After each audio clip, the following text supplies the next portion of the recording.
Top quality और consistent performance के लिए सिर्फ सिल्वर पंप। टॉप क्वालिटी और कंसिस्टेंट परफॉर्मेंस के लिए सिर्फ सिल्वर पंप, नाम याद रखना। काल अत्यंत दुर्दैवी अशी घटना आर्णी तालुक्यातील कुठडा येथील पारधी बेड्यावरती झाली। 12 वर्षाची वेदिका चव्हाण नावाच्या मुलीचा अर्णावती नदीवरती पाण्याला गेला असता नदीत बुडून तिचा मृत्यू त्या ठिकाणी झाला।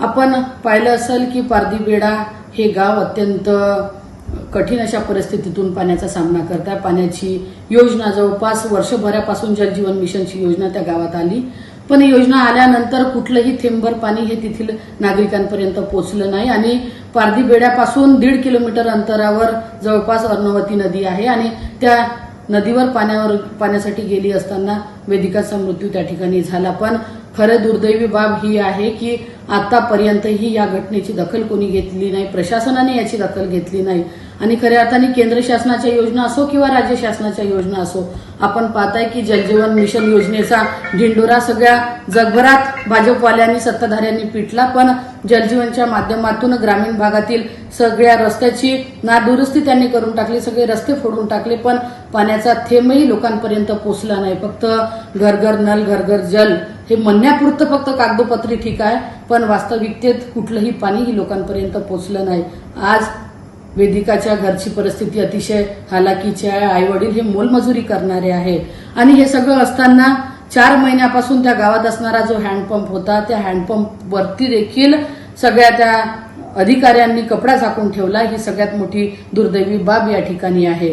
आज राज्याचं पालकत्व ज्याने स्वीकारलं, या राज्याचे मुख्यमंत्री आदरणीय देवेंद्रजी फडणवीस असतील, संबंधित योजनेचे जे सर्वे म्हणून आहे असे ग्रामविकास मंत्री असतील, या वेदिकाच्या मृत्यूची खऱ्या अर्थानं दखल घेतील का, तिच्या पाठीमागे भक्कमपणे उभं राहतील का? या भागाची खासदार म्हणून मी वेदिकाचे आईवडील असतील, कुटुंबीय असतील, त्यांच्या दुःखात पूर्णपणे सहभागी आहे।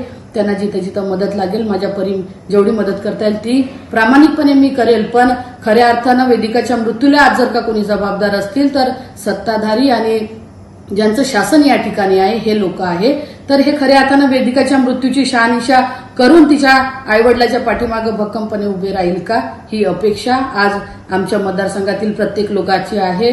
कोठोडा या गावातील पारधी बेड्यावरतील लोकांमध्ये अतिशय ताणतणावाचं वातावरण निर्माण झालं आहे, कारण शासनाच्या या खोट्या ठरलेल्या योजनेमुळे वेदिकाचा नाहक जीव त्या ठिकाणी तिला गमवावा लागला आहे आणि आज वेदिकाचा गेलेला जीव तर परत आणू शकत नाही, पण वेदिकासारखे परत असे जीव हे मतदारसंघातले जाणार नाही याची काळजी कुठंतरी आता शासनाने सुदृढ या ठिकाणी घेतली पाहिजे। धन्यवाद।